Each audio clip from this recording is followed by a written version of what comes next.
Yo, what's going on, man? Welcome to S.T.A.R.K.S and Smarks episode tray for your head tops, boy. Yo, let's get right to the nitty and gritties. I know I haven't been back for a little bit, but we are back. And you know who else is back? The GOAT. Kenny Omega is back like cook crack. Power to the people. We came to do maintenance. Yeah, it was going to cook like crack when it came in. Stop playing, boy. Kenny Omega is back. He returned this week with the Young Bucks as predicted. As we know, last episode of Dynamite, they shouted out to Hangman Adam Page to be able to join them on the Trios Tag Team Tournament, and that was a no-go. He was with the Dark Order, and you know what I'm saying, he moved on from them. And lo and behold, enters Kenny Omega after they make the entrance, and then Brandon Cutler gives, you know what I'm saying, what's my man name? The Dapper Yapper. I forget, I can't think of his name right now, but gives him the paper, says, give Kenny Omega his little intro, and boy, did to get the crowd hype once you heard North Carolina. Like, it was lit. It was lit. Kenny came out. The Young Bucks faced off against El Idolo, not El Idolo, but Los Ignorables de Facción with Andrade El Idolo, Roosh, and Dragon Lee. I thought it was really dope to see Dragon Lee join the squad with them for this match, given seeing the really dope match that Roosh and Dragon Lee had. So ROH fans / AEW fans were familiar with seeing this guy on the AEW program, given that they just seen him on Death by Before Dishonor. That match itself, great match. Really interesting part in the beginning of the match where Dragon Lee wanted to do the Code of Honor handshake, and Nick was like, Matt wasn't with it, Kenny was with it, Nick was with it, but it was just weird. You even had Andrade looking, I'm like, bro, what are you doing? It was so much randomness with the joint. But man, let's get into it though, man. The match, man. I mean, let me get into the match itself. We can get into that in a few seconds, but let's talk about it though, man. Kenny Omega is back. What's the people's thoughts? Let me know if you're coming in the comments on YouTube, Facebook, Twitter. Let me know where you at. But yes, the Kenny Omega is back, man. Kenny Omega is back. I'm gonna be honest. It's a lot of things that caught me off guard with his intro. The black like protective suit, like the little like a little long sleeve shirt that he had on, like a compression. That's what they call it, a compression shirt or something like that. And he had like a brace on also. So it's like, yay, Kenny Omega's back, but is he back at 100%? That's my big question. Now, is this going to be like a gradual story where he has to like, they're going to be on some like Forrest Gump shit where this nigga is going to be in a match and he just breaks out of all of his fucking like metal pieces and all of that shit like on Forrest Gump? Or is he really at 70, 80%? And that worries me because this was the reason why you had to go sit down, because you was doing this for so many times. But let's just hope that's not the case. Yeah, man. So this definitely is good. I mean, I'm gonna keep it honest. Hearing Don Callis' voice back on the commentary team, and just the whole commentary team just please get out of here. Oh, whatever. Like, they hate Don Callis, and you already know, man. Don Callis puts over Kenny like none other. I mean, JR and the rest of them can too, but I mean, the way Don Callis goes about it, we already know it's over the board. But I love it though, man. I love it. Yeah, man, this was such a great return. The people were lit, man. The match itself was good. He looked like he was still his same self, doing all of his go-to moves, all of that such, man. So it really was good to see him back. Shout out to Kenny Omega on the return, man. Shout out to them on the return. Let's just hope he is actually 100%, man, because that was, I mean, I'm not going to lie, bro. With Kenny, I'm expecting Triple H 02 type return. And the crowd was there, but When Triple H came out, you know he was good money. Do we know if Kenny is good money? I'm not sure. I take first drag of the pod. Give me 1 second to close this door.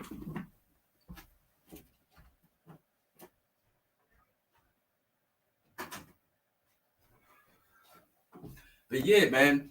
So let's get into it real quick, man. AEW Dynamite tonight was really good. It was a House of the Dragon sponsor type show. You already know they're starting their show on Sunday, Game of Thrones, House of Dragon. I'm going to be on that like crazy. I'm a big Game of Thrones fan, so I'm going to be on that shit.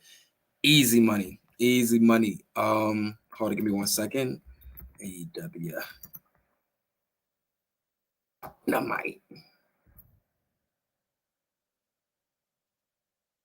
But yeah, let's run through this recap real quick, man. So we start the show off pretty much with I'm gonna say not Jay Lethal, with CM Punk coming out pretty much doubling down on. This was pretty much a Jon Moxley burial session. Let's be honest with you, yo. It was a Jon Moxley burial session, and boy was Punk cooking. Punk was not leaving no stone left unturned, boy. It got crazy. I'm trying to think of some of the things he was saying.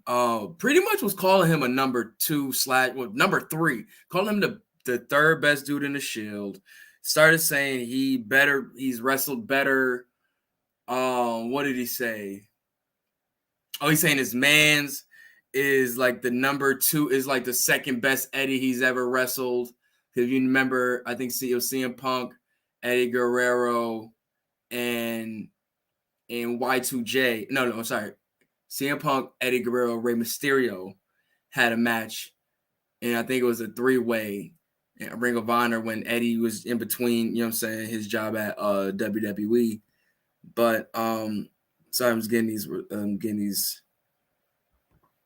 my recap notes and such like that. But yeah, let's start with it. So he pretty much opens the show, like I said. The show opens with a video package, you know what I'm saying? Little Game of Thrones spinoff, you know what I'm saying? Getting that going on. And then you had CM Punk coming out with the title. It's pretty much, you know what I'm saying?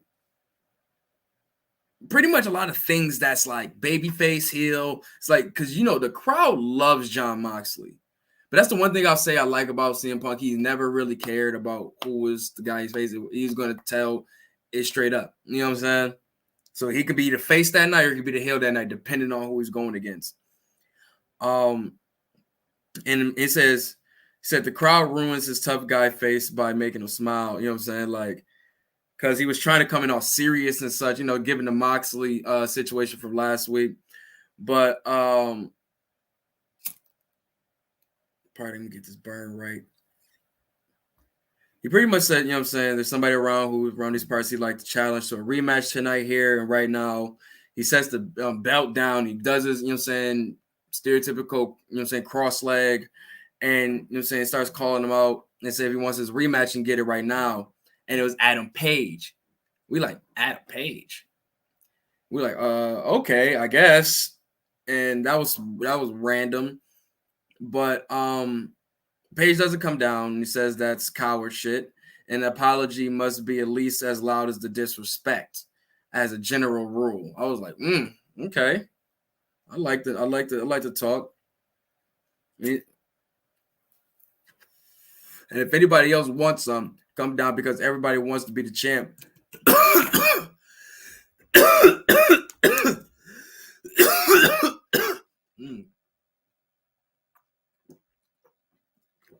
Went down the wrong pipe. Sorry, y'all. Pause.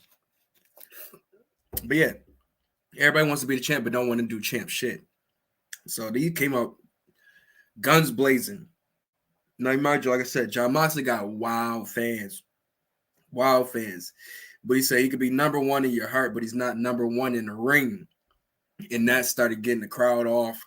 And CM Punk, you know what I'm saying, is the AEW champion. He knows what it's like to talk a big game and can't claim to be the best, but doesn't know what it's like to lose.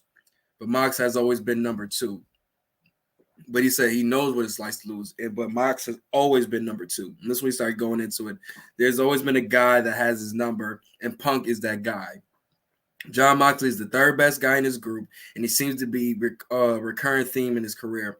He calls Eddie Kingston the 3rd best Eddie, and the 2nd best Kingston he's ever faced in the locker room. You know what I'm saying? Talking about his, past matches with Eddie, tag teaming with Kofi Kingston.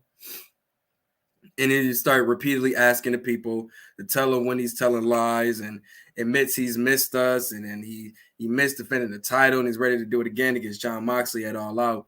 And hey, Jon Moxley ain't even the first John he's going to beat in Chicago. Like, come on. He going off. He's going off. Like I said, he was just referencing a lot of those things. But that John in Chicago one was nasty. Nasty. Kept going on until Jon Moxley came out. And Moxley came out some nice, jabs and such like that. But I ain't gonna lie, they wasn't really hitting like I thought they would, man. I ain't gonna lie. Moxley comes down, gets the mic on his own time and all that, because you know how Moxley's interests be. But he says to watch out. Punk's dropping pipe bombs, start acting like he's ducking. Ryan checks his mouth that his body can't cash yet. And that was a good shot, given, he'd be getting injured and shit. And he thinks he's the best wrestler in the world. Most of the time, he's not even the best wrestler in catering. I was like, ooh, that was a nasty one, because I'm going to keep it talking. CM Punk is not the best wrestler in the world. Not anymore. That's been gone. But it was good that Mox said it, because I know a lot of people have been wanting to say that. Said CM Punk thinking the microphone in his hand is all power and such like that. But he's talking about it's the real world, and the microphone is just a microphone. It's about the work you put in the ring and such like that. It was a good back and forth, man. Very intense. They was definitely hitting a lot of triggers on both sides, man. Just really retching up this feud, and it's getting the people invested, man. I'm invested. I loved everything I seen, man. They started going at it. People came out separating them. They doing their infamous back and forth with the security. It was really dope, man. Really dope. Definitely getting this feud hyped. They ended up coming back out later in that night after, but we'll talk about that in a second. We get a Powerhouse Hobbs interview after that, which is pretty much explaining why he did what he did. Pretty much saying he wasn't cool with losing like Ricky, and he had to, pretty much hold him down, make sure he was good, keep the title, and he lost that. So it was like, now you happy about losing, so I need to be with you. Smack. Simple as that, So that was cool to see him start doing his thing. But he says he's going to address QT Marshall and them later. But you already know QT Marshall and them are pretty much the job squad right now. So pretty much he's going to get some reps up off of them. Let's get it. Oh yeah. That was funny. But what else did we get?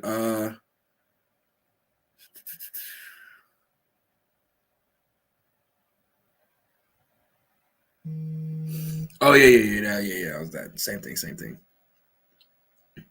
Yeah. Then we get ready for the 2 out of 3 falls match with the American Dragon, Bryan Danielson, the GOAT, and the young GOAT, Buffalo's own, the Red Death, the Dragon Slayer, Daniel Garcia, man. This match, they got that chemistry, man. Hard-hitting match, hard kicks, hard stuff, man. Hard, stiff-ass holds and such like that. The nasty suplexes on the outside Daniel Garcia was giving him, that pile driver, the DDT. He was giving it a filthy to Bryan Danielson. Man, even the bully choke, the Dragon Sleeper to put Danielson out in the first fall, to choke him out, was just whoo. It was really dope to see that for him, with him getting that that look with that. You know what I'm saying? It's like the second time he's knocked Bryan Danielson out with a submission. So that's really dope to see that they are giving him that type of, you know what I'm saying, look as a threat. Like I said, man, it was really good technical wrestling to its finest, man. lots of hard hitting slaps, Frankensteiners, and you had the second fall. I think the first fall was Daniels. It was too many Daniels. Daniel Garcia with the Dragon Sleeper. Then I think the second fall was the second fall, yes, was the pinfall when, you know what I'm saying, was named Daniel Garcia tried to do the Dragon Sleeper again, but he got reversed into a pinning predicament, and then Danielson got the win, which was like a desperation move because he was still like kind of like messed up after the Dragon Sleeper. So that was cool to see that he kind of get that desperation one, like, yo, young dude, you are tiring me the hell out. I gotta like move quickly. And he did that with that move. Once again, I like the story that was playing out throughout this 2 out of 3 falls match. But after that pin, Danielson started to definitely get back in his bag, man. Started hitting with, you know what I'm saying, elbows after elbows after elbows, and hit him with the spider German suplex from the rope. Oh, God, that was nasty. And then he starts hitting, you know what I'm saying, he hit him with the nasty missile drop kick. And then Garcia just started taking a beat, and, you know what I'm saying, had the suicide dive into the leg kicks. And then back to back to back. It was a really, really good match. Really, really good match.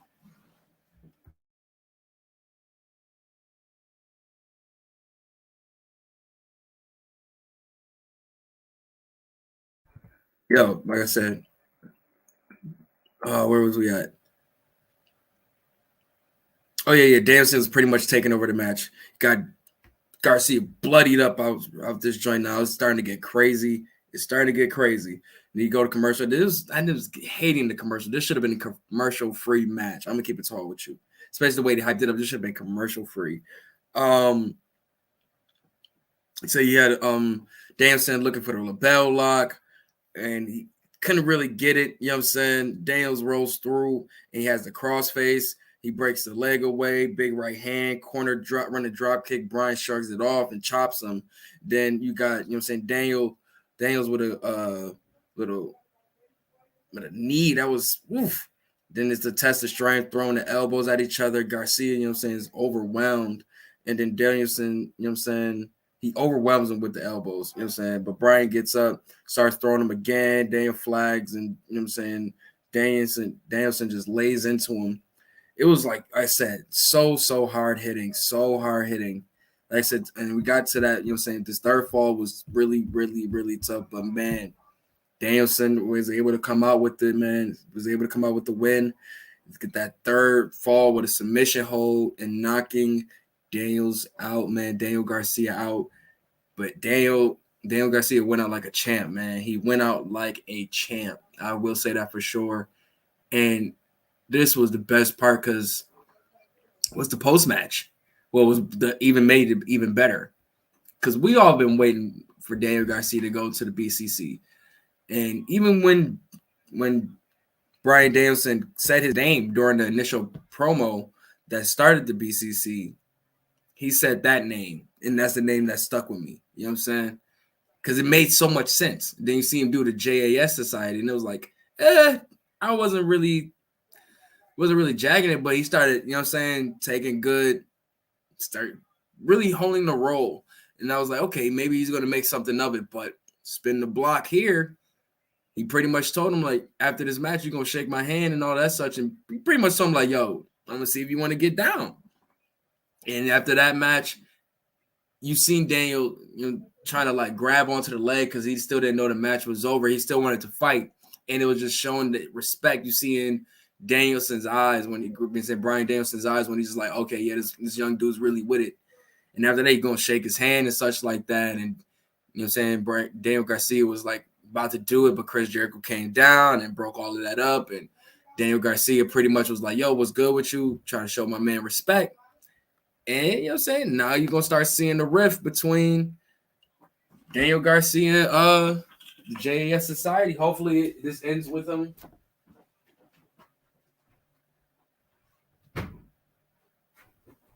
Hopefully this ends with him joining the British Combat Club, the Blackpool Combat Club. Sorry, But still, man, I think that would be dope, man, because you'll have him and Wheeler Yuta after the dope match that they had together at Ring of Honor. They can be a young, hungry tag team together right now.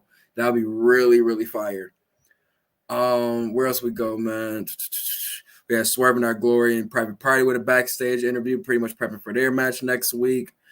Tony Nese starts to make his entrance for his match, and then John Moxley smokes him and Mark Sterling and such, and he calls CM Punk out, and Punk is about to come out, and they start going at it again. You even had Moxley crew, BCC coming out to hold him down. Claudio's, holding John back.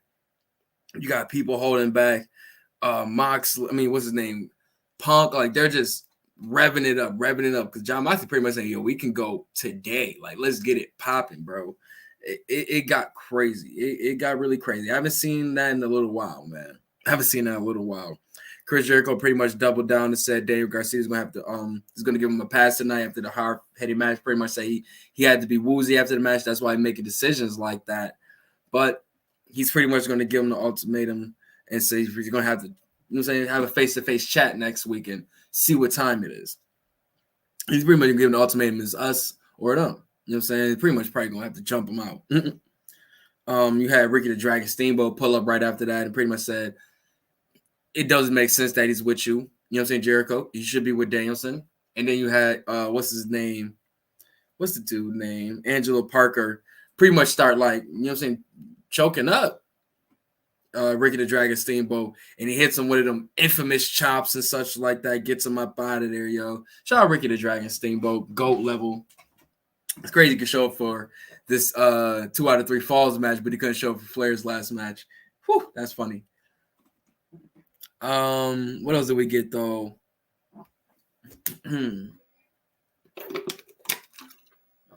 Oh yeah, we got the Ass Boys breaking up with their father, which is weird. I didn't think I'd see something like that, but they broke up with their father and joined Stokely after squashing the Varsity Blondes. But they're about to link up with Stokely, and hopefully we see something good with that. But the end of, the Gun Club with their father, but Billy Gunn rejoins the Acclaim. Daddy Ass and the Scissor Guys are back together. Whoop-de-doo. I ain't gonna lie, it's funny. I like them together. They're fun. It keeps, Billy Gunn active and having fun. Clearly the crowd likes them together. It's organic. I can't be mad at organic. People getting over organically. What else happened, man? I'm really interested to see. I wonder if that's the last two of Stokely's faction, because right now it would be Ethan Page, Lee Moriarty, and the Gun Club. I was with you when you got to Lee Moriarty. I'm not too sold on the Gun Club yet. I'm sorry. But let's see where else we got. We got a video package from Jay Lethal, Sanjay Dutt, and Satnam Singh, calling out Wardlow and FTR for All Out. Moving on from that, we get a Death Triangle calling out United Empire. Pac saying, "Yo, you already know what time it is with me and you, Ospreay. You're calling yourself that boy out here, and but in British, you know who I am. Like, been there. Like, let's not do that. I love it. I need to see that 1-on-1. I got Pac. But let's see, man. I can't wait for that 3-on-3. Death Triangle versus Aussie Open is going to be nuts. Just saying that now. You got Jungle Boy, Jack Perry pulling up, pretty much calling out Christian for All Out. He stated that he got in trouble for wearing the Christian is a pussy t-shirt and that he can never wear it again. But he said if the shirt is true, you would probably not wrestle me at All Out. But if it isn't, pull up. What else would happen? Oh, Christian Cage came out, pretty much said he gets, he gets it. Every chance he gets with his hands, his chair. He even tried to hit him with a car. Jungle Boy been wild, but Christian came out and he said he pretty much has done absolutely nothing. He personally would never just take that kind of treatment, but that's just him. So either he can. Oh no, I'm sorry, wrong part. But oh yeah, Christian said no to the challenge, and he said things got out of hand because Luchasaurus headbutted the ref and all of this nature. And he said he pretty much had the he said he's happy about him having the confidence to speak for himself, unlike the people in West Virginia, just easy money hill heat. But knowing, you know what I'm saying, Elijah, like Jungle Boy wasn't that much of a talker. So it's like Christian was hitting some real funny points, man. But it's good though, because like it's good to see that growth with Jungle Boy, and he's holding his own. And for them to have this match at All Out will be a good culminating story for him if he wins. What else did we get? Oh, I forgot they had their fight breaking out and all of that such whoop-de-whoop. And then he like, you know what I'm saying, put his arm inside of the corner, the steel steps starts, you know what I'm saying, hitting his head off the steel steps and such, start wilding out on him. And they go to commercial, come back, Warlow and FTR, cut a nice little promo. It kind of state that they're still Pinnacle, I guess. I don't know if that was a little jokey joke or not. I don't know. But if they are, that's interesting. But it says, FTR said there's no way they'll let Warlow, you know what I'm saying, get jumped on. Like I said, it's Pinnacle shit. Warlow tells Son of Singh that doesn't matter how big you are, everybody get power bomb. Love that because I can't wait to see it. Gotta happen. Dax Harwood said Jay Lethal used to be one of the best wrestlers in the world, but he truly thinks today that he's the best. Hey, man, he's definitely one of my favorite wrestlers this year. And he want to go one-on-one against Jay Lethal next week. Can't wait. And it gives me more Jay Lethal matches on Dynamite. Cool with that. And more Dax Harwood singles matches. Cool with that. Yo, come on. Like, that's fire. Moving on, we get Kaylin King versus Toni Storm. Solid match. Another match kind of just to get the ball rolling for Thunder Rosa and Toni Storm's feud and such to go on towards All Out. Happy that is happening. Happy they're introducing a new woman into the women's division, Kaylin King. They put her over pretty nicely on commentary. Nice size, especially with the absence of Chris Statlander. You got another big, you know what I'm saying, a nice tall woman to, you know what I'm saying, do some, you know, Amazonish type work, you know? Good match, but when Toni hits that, when she hits that hip attack, it looked like it hurts badly. But do it to me, please. What else did we have, dog? Oh, Toni Storm won with the elevated DDT. We see Thunder Rosa watching backstage clapping and such, but kind of like not like really satisfied after she did the certain moves and such. But they ended up announcing that they have a match at All Out also. You got Trustbusters versus the Best Friends on Friday for the trios. Tags quarterfinals. Then we get the main event. Like I said, Young Bucks versus Young Bucks and Kenny Omega, the Elite versus the La Facción Ingobernable. You got Don Callis on commentary. You got Dragon Lee and Nick starting off the match. It was really good. They getting their thing going and such like that. Good parts of the match. And you finally got Kenny in. Kenny was doing his thing for a little bit. Then him and Andrade started going at it, reminiscent of their AAA match and such, which I would love to see a singles match with them again. Not even gonna lie to you, they would definitely do numbers again. Like come on, Andrade is a great singles wrestler. Why not put him against the best in the world again?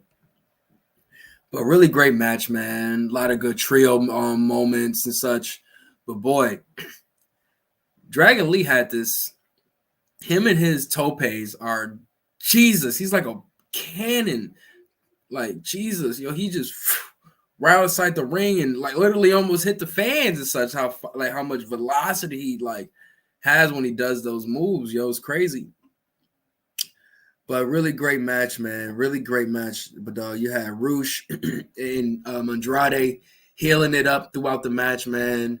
Like them attacking Kenny's injured shoulder. You had the manager, you know what I'm saying, snatching Kenny's legs when he's about to do the tope over the ropes. Just a lot of great heel work, building themselves up as a crew and such like that. It was good to see them moving and grooving as they were. Kind of did feel like Dragon Lee was kind of standing out because it kind of looked like the baby face within this heel faction. But that's neither here nor there. What else did we get, man? Oh, Kenny and them dragon suplex. Kenny was just looking like he had all of his moves.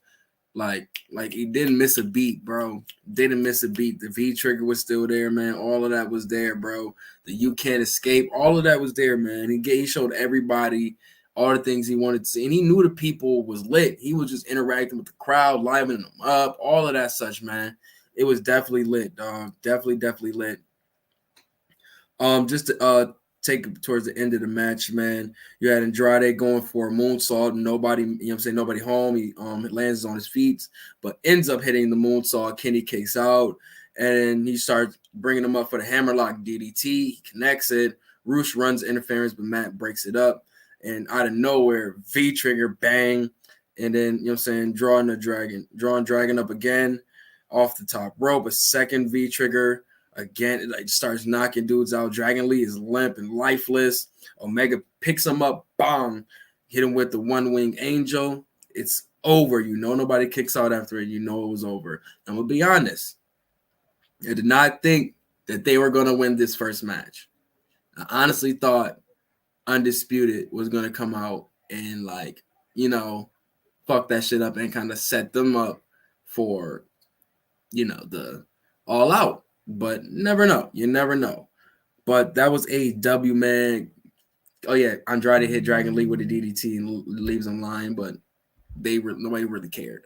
But anyways, everything was dope, man. It was a really good show, man. A lot of stuff building towards All Out, Punk and CM Punk and what's his name?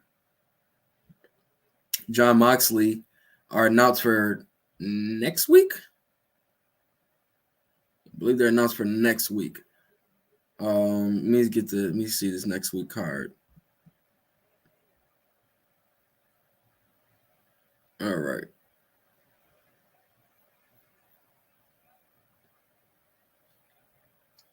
Where'd it go? Here we go. Let's see. So next week in Cleveland, Ohio, they got, this is crazy, John Moxley versus CM Punk for the title. They can join the titles at Dynamite. Now, do I believe they will actually? Would I believe they will actually do that? I'm not sure. I'm not sure, to be honest with you.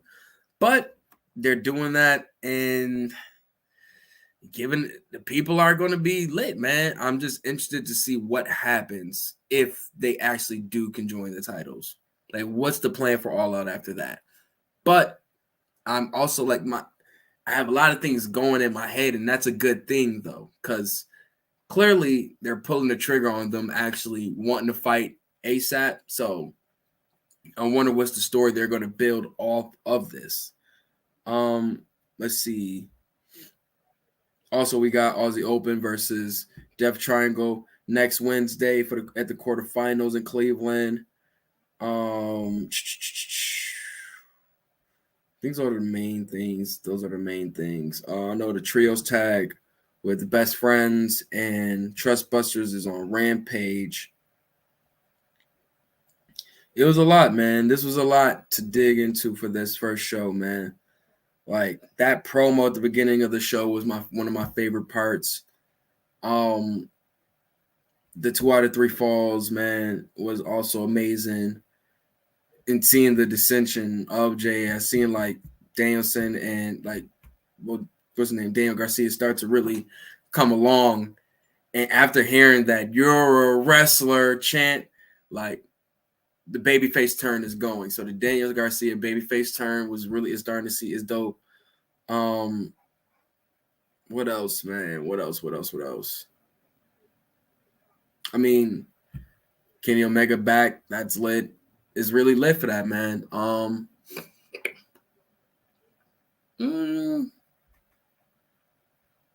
if I can think of 5 things. One more thing.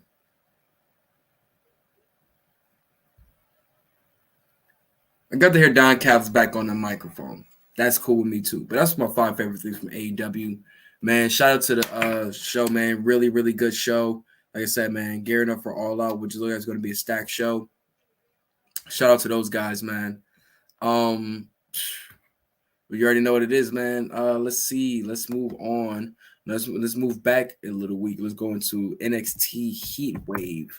That just recapped over the weekend. We got NXT versus NXT UK looking like the future in NXT right now. It's seeming like NXT UK is going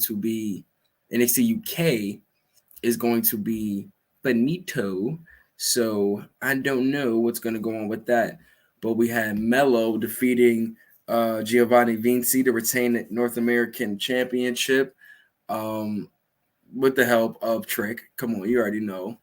You had Paul Heyman narrating the opening promo for Heat Wave, which was really dope to see. Once again, you seeing that Triple H is kind of like letting more, like, I don't feel like you would see this during the events there. Like,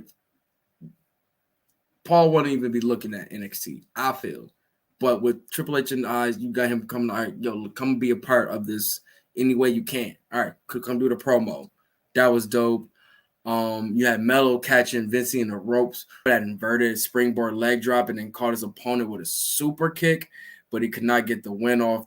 Oh man, like Vinci was, it was nasty. And then, you know what I'm saying, Vinci hit a crazy running crossbody on the Mello and Trick, and then the springboard moonsault into the ring, but Trick got the A-Champion's foot on the rope at the right time, bro. It was cold. It was so cold. So cold, dog. Like, those are like some really good moments, man. Both dudes, great, amazing athletes, man. So it was really good to see them, you know what I'm saying, show their talent in the ring. But man, Mello really got it, bro. But I like Giovanni, man, as a solo act, dog. I do like it, man. So I'm interested to see where they go with that for the future. You had Gallus pretty much pulling up on the Diamond Mine while they were going through their dissension and such. You know what I'm saying? You got the Creed brothers feeling like Roger Strong's trying to break them apart and such. And during that time, you had them come out and introduce themselves to the NXT Tag Team division, Gallus being that is. And with Joe and Mark Coffey in NXT Tag Division, it's gonna get crazy. And like I said, shout out to Wolfgang too, man. I'm familiar with him. He gets busy also, but man, them 3 in NXT, it's going to be something nice to see, man. Really, really nice to see. Let's see what else we have, man. We had Toxic Attraction wishing Braun Breaker good luck for his title match. Like, I like that they keep everybody connected on the show still like that, man. Von Wagner and Robert Stone pretty much saying that the big man was stumped out anyone who tried to get in the ring, and you know what I'm saying, act Solo Sikoa. Didn't Solo Sikoa beat him, so it's like, okay. We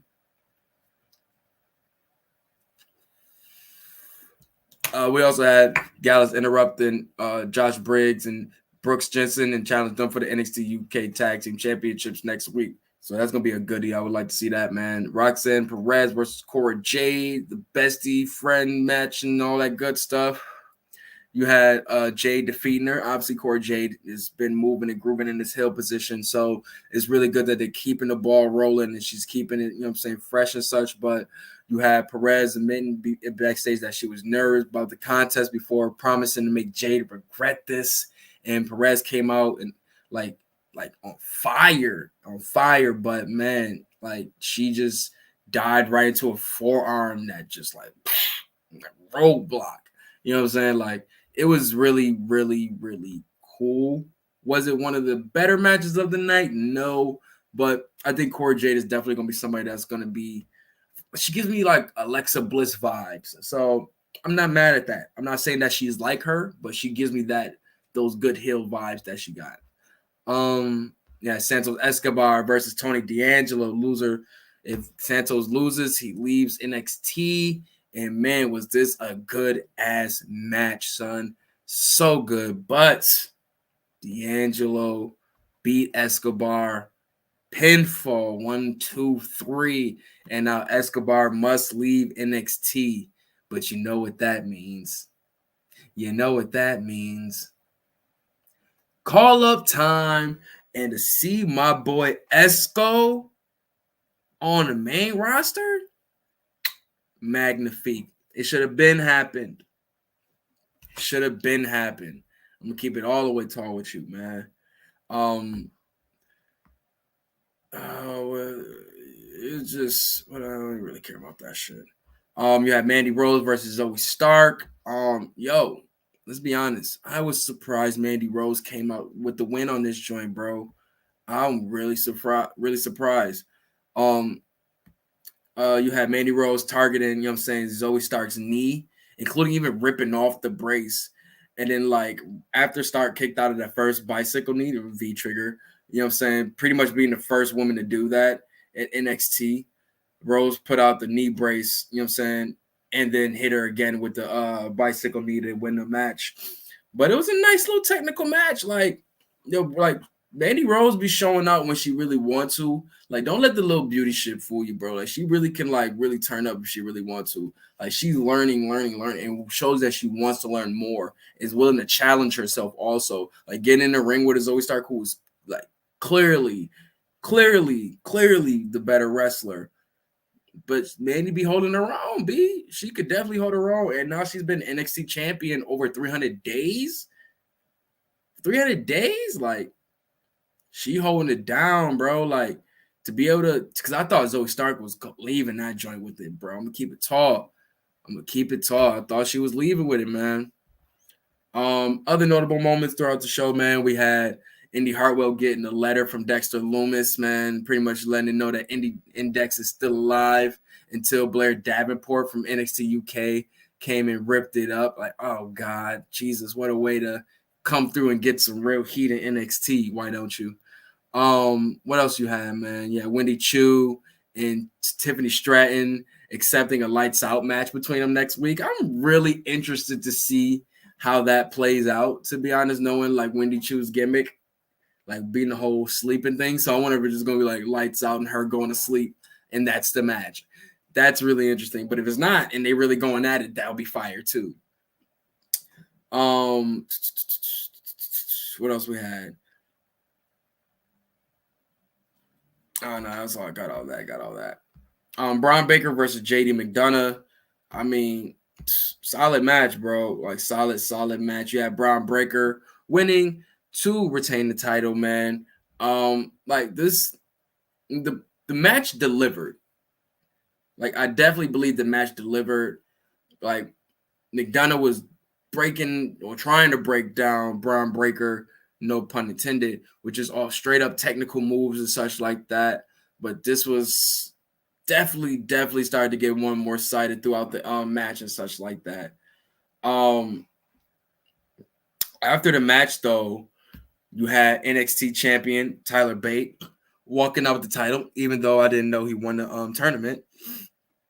I knew it was a tournament. I didn't know he won it so quickly, though. But if I'm not mistaken, their matches over in UK are pre-taped, so it is what it is.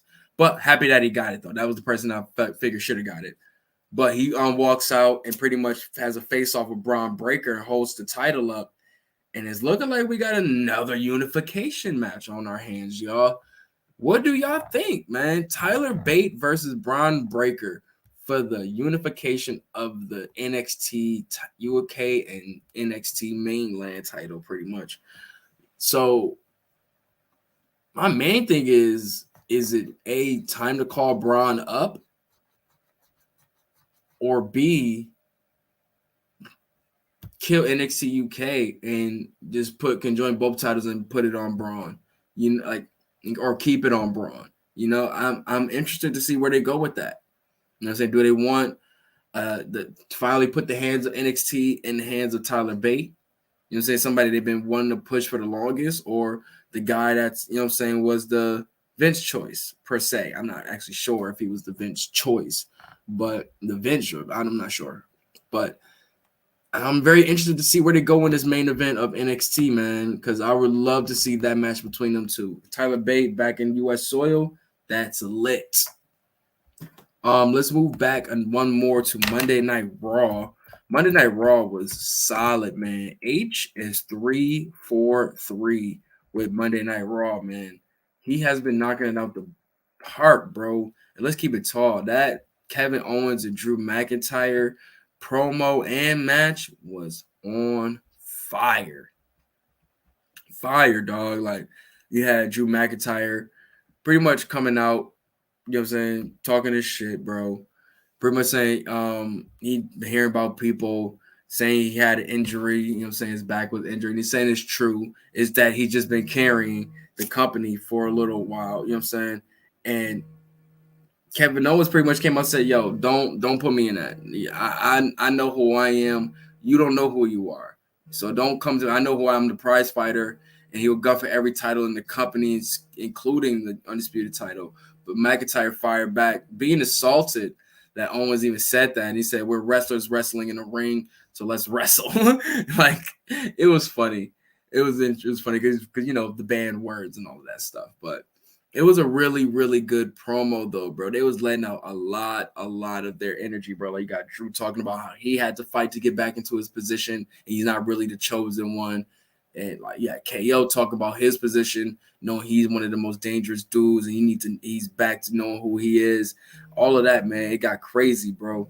And then the match itself was really, really good, man. You had Drew winning by disqualification when the Usos attacked McIntyre, but boy, was those two dudes going off, man. Like, it seemed like McIntyre was about to, you know what I'm saying, win it with the Claymore, then the Usos came in and, you know what I'm saying, fuck that up. And then you had Owens waiting for him right after that to hit him with a stunner. And, whew, and said Reigns owed him one for leaving McIntyre at the mercy of the Usos, only for McIntyre to fight both of the brothers off right after. Like, I thought that was okay. But it was really, really, really, really interesting, man, to see them two dudes go at it, man. Really, really dope. Because I never thought I would want to see KO and Drew McIntyre until I did. And boy, they knocked it out the park. Knocked it out the park, man. You had Judgment Day beating down on Rey Mysterio again. Pretty much, you know what I'm saying, Finn Balor pretty much saying that, yo, he's even more solidified his legendary status by taking out Rey Mysterio. You got Damian Priest calling out Edge next week to fight him in Toronto. Like, they was talking heavy on that promo, son. I'm not even gonna lie to you. I liked it. I liked it a lot. And then you had Rey came out to sneak attack them.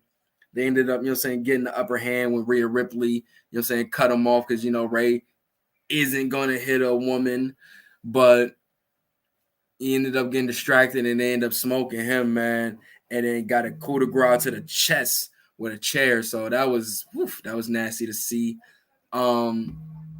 Next we had Alexa Bliss and Asuka versus Doudrop and Nikki ASH. And I mean, solid match. Really, really solid match, man.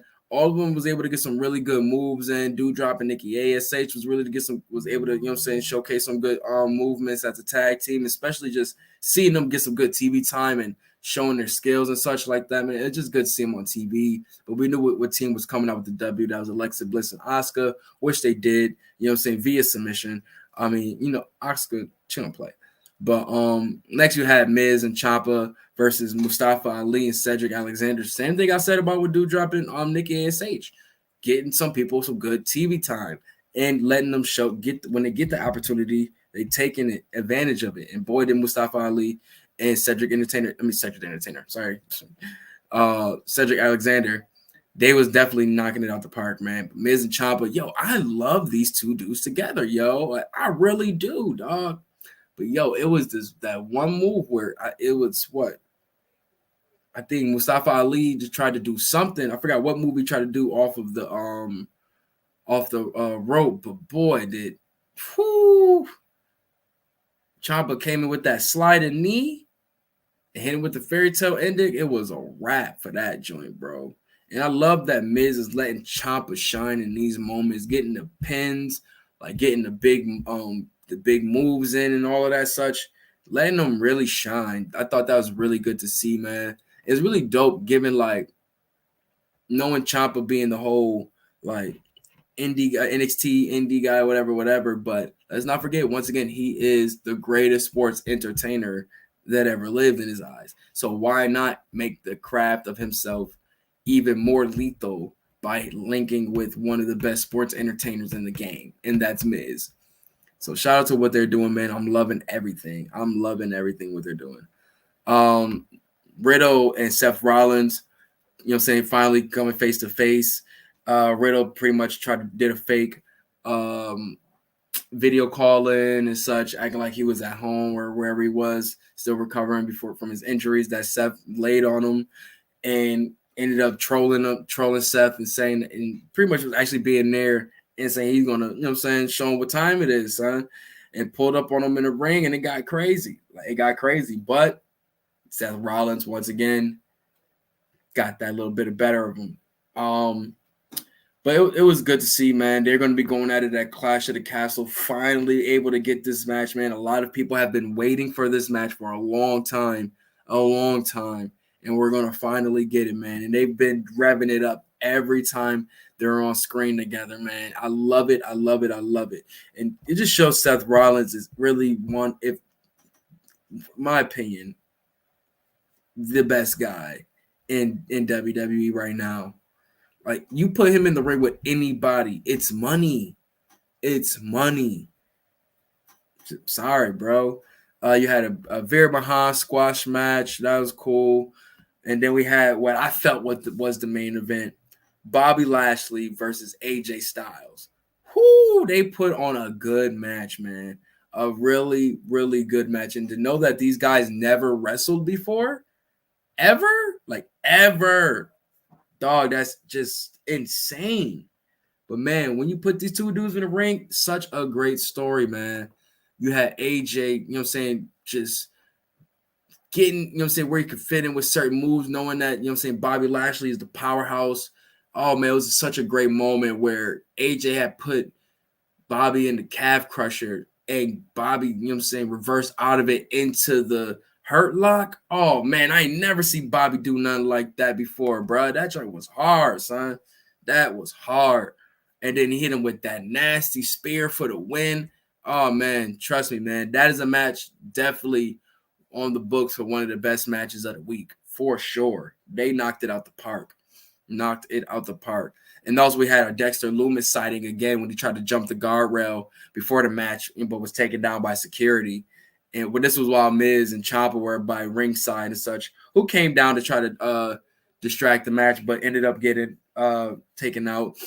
But that was, these Dexter Lumis little cameos and pop-ups have just been magnifique once again, bro. I love the little side stories that's happening while the main story is going on. It's like some comic book shit. But then the main event we had Theory versus Dolph Ziggler. Now, they had a crazy promo earlier that night going back at it. We had Theory laying it into Ziggler, talking about you has-been, you ain't never have a championship in a while. Like, I'm going to have more and more while, by the time I cash my joint in, you probably not even going to be here. He just saying a lot of triggering things to Dolph Ziggler that made him just snap, and it started, going at him, bro. But they ended up fighting backstage, which led to their main event match, and it was a good match. Another really good match. I ain't gonna lie, all the matches this night felt like pay-per-view-esque matches. I'm gonna be honest with you, bro. All the tag matches, in the United States match and this Theory versus Ziggler match, boy, this was probably Austin Theory's best match on WWE, on the main roster for sure. This is definitely his best match. Shout out to Ziggler for, getting him there to, showcase those skills, even better. But you had Theory winning, hitting that A-Town down, and thus the rise of Theory continues, man. But nah, man, real talk, son. Shout out to H, dog. He really has been knocking it out the park once again, man. Next week, we got Alexa Bliss and Asuka versus Io Sky and Dakota Kai. You already know what time it is with that. You know what I'm saying? That's who they attacked weeks ago. You know what I'm saying? Io Sky and Dakota Kai attacked Alexa Bliss and Asuka weeks ago when they pulled up on Raw. For that little Raw takeover. We got Edge and Damian Priest next week. That's gonna be a banger. I forgot we got an update on Ezekiel and his family and Ezekiel's father, which is I don't know if I like this or not. Like some days it's funny, some days it's not. This time it was kind of funny. Maybe I don't know if I was a little high when I watched it, so I probably was. So it kind of was funny. We had Dakota Kai pretty smoking Dana Brooke. It was good to see a Dakota Kai singles match on there. In on top of that, in general, getting her over more. So that's really good to see. What else did we get, man? What else did we get? Let's make sure I ain't missing anything. Yep. That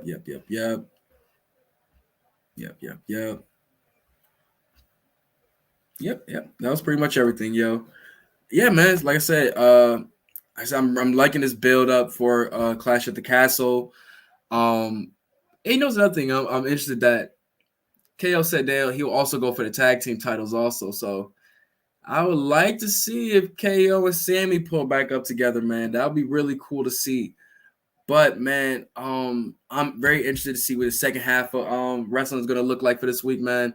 I think we got the G1 Climax final coming up. We got Ospreay versus it's gonna be Ospreay versus Okada in the finals with Ospreay possibly, you know what I'm saying, with a chance to be the first British born G1 winner. Cool, it's cool. But nah, real shit though, man. Shout out to Ospreay though, man. He is definitely can talk his shit, man. Because Jay White was definitely talking crazy to him earlier in the G1. Like, yo, I'll be in the finals. And you meet me there. Now, Jay White is not even in the finals. And while Ospreay's there facing Okada. So, yeah, I ain't gonna lie. If there's any time to talk your shit, Ospreay, talk your shit for that right there, boy. But I'm gonna check that match out this week, man. Like I said, you see the fall off from Impact from their Emergence pay-per-view. Then we got Friday Night SmackDown. And then, like I said, we got Clash at the Castle is September 3rd. A few more weeks, man. They got a couple more weeks to build. So I'm interested to see what SmackDown is going to look like, especially after what Drew McIntyre had to deal with on Monday. Is he going to deal with Karrion Kross on Friday? That's what I'm waiting to see. But you already know what it is, man. It's your boy Ari Starks. I know I never even changed this banner off of here. I'm looking real nasty. But yes, your boy Ari Starks, man. Follow me on all social media at Ari Starks. You already know, man. Get Your Bars Off podcast, YouTube page where you can find Starks and Smarks episodes. Go and follow that. And love is love, man.